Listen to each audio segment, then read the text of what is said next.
instrumental, did the heavy lifting on the tax cuts and the tax reform in Washington, D.C. Senator Roy Blunt, welcome back to the Big 550 KTRS. Well, McGraw, it's good to be talking to you and Kelly again, and I'm best for a great year this year. Sure. Talk about the tax cuts for a moment. You were working behind the scenes to get it done. What are your thoughts as you now put it all to bed and move forward? Well, I thought it was very important we get it done. I also thought it was very important we get it done last year so it would take effect immediately this year. I think the economic impact is going to be significant. And frankly, what I'm looking forward to is the facts now sort of catching up with everything that was being said about these tax cuts. More than 90% of American taxpayers are going to get a tax cut. In our state, if you make $73,000, your total income, a family of four, you're going to have almost $200 a month more of your own money to spend than you would have had last year. If you're a single parent making $41,000, you're going to have $1,300 a year more than you had last year, which is about a 70% tax cut for that person. And, doubling the standard deduction, doubling the child tax credit, reducing the rates is going to help working families immediately. But I think the things we did on the other end of the code to make us more competitive will also have significant economic benefits. And it's one of those things where I think the opponents of tax cuts talked too loud, and the facts are going to catch up with them here pretty quickly. But most importantly, the facts are going to catch up with working families when they see their paychecks early this year. And I look forward to talking about that and talking about what we're going to do to be a more competitive economy. One of the things in the tax bill was that they also took away the individual mandate. So now is no longer you're forced to buy health insurance, and if you don't have health insurance, you're fined. A lot of people say that will destroy the Affordable Care Act because now you can buy insurance the day after you're diagnosed with something, and that's not the way insurance works. What do you say to those people? Well, I think the individual mandate to requiring people to buy something they couldn't afford, that they didn't think met their needs, was the worst part of Obamacare. I'm glad to see it gone. I think maybe the fact that is gone will set the stage for Republicans and Democrats now, a piece at a time, to go back and look at the rest of what's frankly turned out to be a disaster for virtually everybody, unless it was somebody who actually got a terrible disease and hadn't had insurance, and now they could get that insurance. People always had access to health care through emergency rooms and other ways, but there are better ways to do that. Nobody thought the other system was perfect.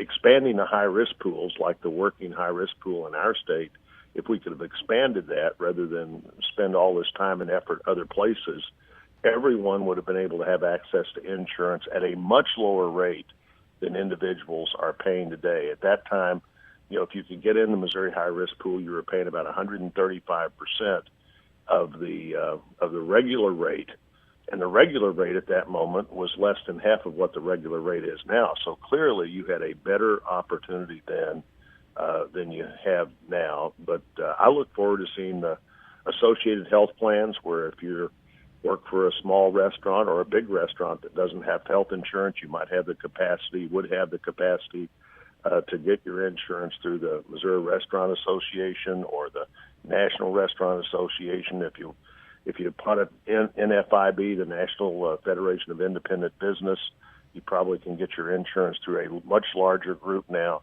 There are clearly things we can do here, and it's just as clear that the other system was not working. Our rates have gone up in Missouri by almost 200% in 4 short years, and the system didn't work, and now we need to be sure we can do what we need to so it does work. Senator Blunt, a lot of fighting between the Democrats and the Republicans, but one of the things there seems to be some common ground is some type of infrastructure bill. Is that possible that might get done in the next couple of months? Well, I hope it gets done this year. I certainly needs to get started in the next month or so. We need to do that. Infrastructure matters to the country. I've sponsored quite a few pieces of bipartisan legislation to try to look for new ways to create infrastructure, some public-private partnerships, an infrastructure bank where a little money primes the pump to be able to sell bonds, and states and communities could take advantage of that bigger issuing group to sell bonds. Infrastructure matters. Transportation infrastructure matters.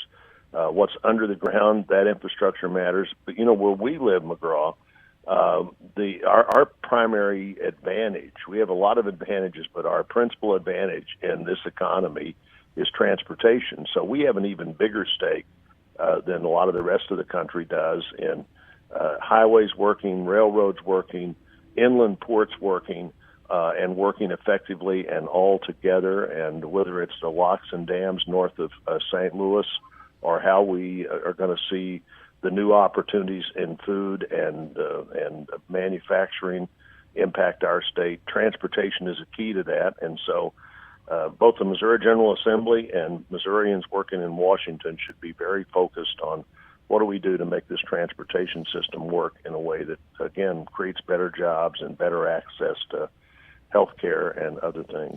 Senator Blunt, everyone's talking about it, I guess, in Washington, and people are apoplectic over this new book, Fire and Fury, about the Trump White House. Steve Bannon said that that meeting at Trump Tower was unpatriotic and treason.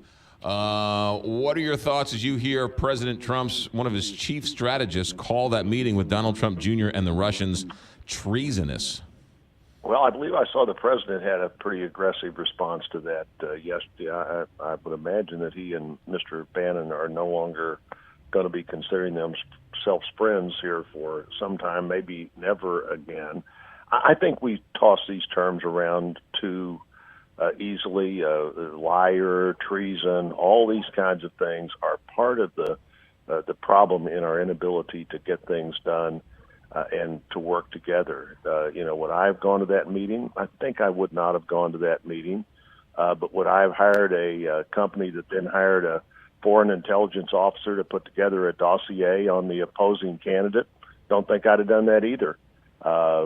Is that treason to be having a foreign agent do research based on Russian sources that were clearly not credible or verifiable?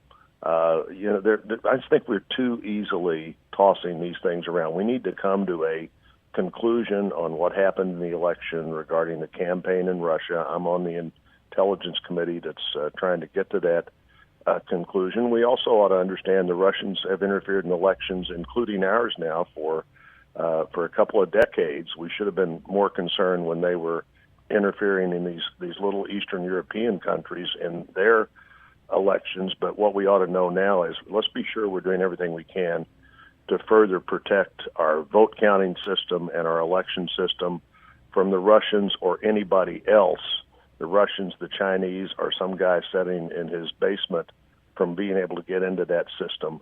And I intend to be very active in pursuing those protections for the security of the election system. A lot of people are saying with these elections coming up this year that we are not prepared, and Russia could again try and do something nefarious for this election coming up, and that we're not prepared for this next election.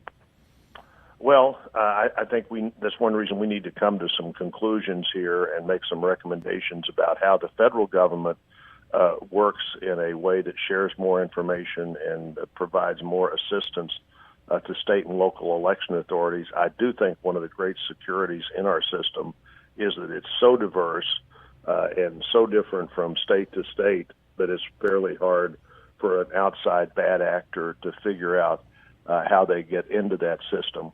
The most critical system to protect, of course, is the vote counting system on Election Day, almost all done now by computer.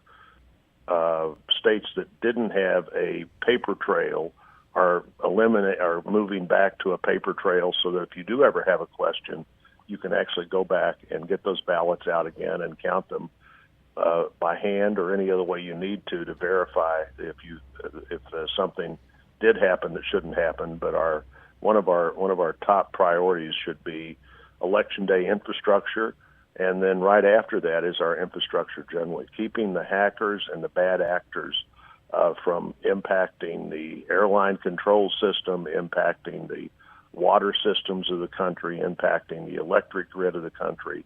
Cybersecurity, a top priority, and also, I'd put election cybersecurity very high on that critical infrastructure list. Senator Blunt, I know you're not reading this new book, Fire and Fury, because it is not out yet, but what book are you reading these days?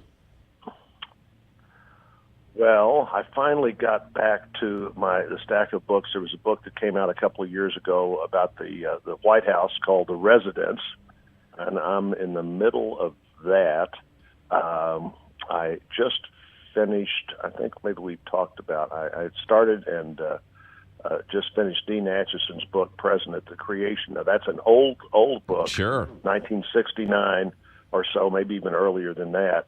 But Dean Acheson, Truman's Secretary of State, they had a great relationship after the presidency. And I was interested in having Harry Truman's office in the Russell Building and a desk that he used on the Senate floor constantly piques my interest. So, okay, what is there to know about President Truman that I don't know? And Dean Acheson was an open door to that. Yeah. This book on the White House, is it a novel? Is it a nonfiction? No, it's not. It's not a novel. They basically have she spent some time, a White House reporter, talking to people who had worked at the White House, in addition to, I think, every first lady that was living, about their experiences at the White House. And it's sort of the book cover says a Downton Abbey look at the world's most famous residence, but it's a good read, and particularly if you've had a chance to watch or know all of the principles involved and a few of the people who work in in fact, I'm scheduled to go down today with a few other senators to the White House and talk to the president about NAFTA. I think that's the bad trade policy would be the one thing we could do that would slow our economy down right now. What we've done with regulation, what we've done with taxes, what we're in the process of doing by putting judges on the Supreme Court and the other federal courts that will decide what the law says rather than what they think it should say, I believe make the United States the best place in the next decade in the world for us to invest and for people outside to want their money to be part of our economy. And good trade policy is part of that, and I think our trade policy could be could be better than public discussion of it, at least. So you're quickly, because I know you're short on time. Are you for NAFTA? Are you against NAFTA? Renegotiating I'm NAFTA? certainly for updating NAFTA after 23 years, but Missouri's been one of the great beneficiaries of NAFTA. Agriculture's been one of the great beneficiaries of NAFTA. The Kansas City Southern Railroad, based in Kansas City, obviously, north to south, has basically become a NAFTA railroad. We have 250,000 jobs that are directly related to NAFTA, and also the important security of the continent we live on, the North American continent, being united economically, has done a lot to eliminate tensions between, particularly Mexico and the United States. And of course, the Canada-American relationship is our top economic relationship in the world. Mexico's now number 3.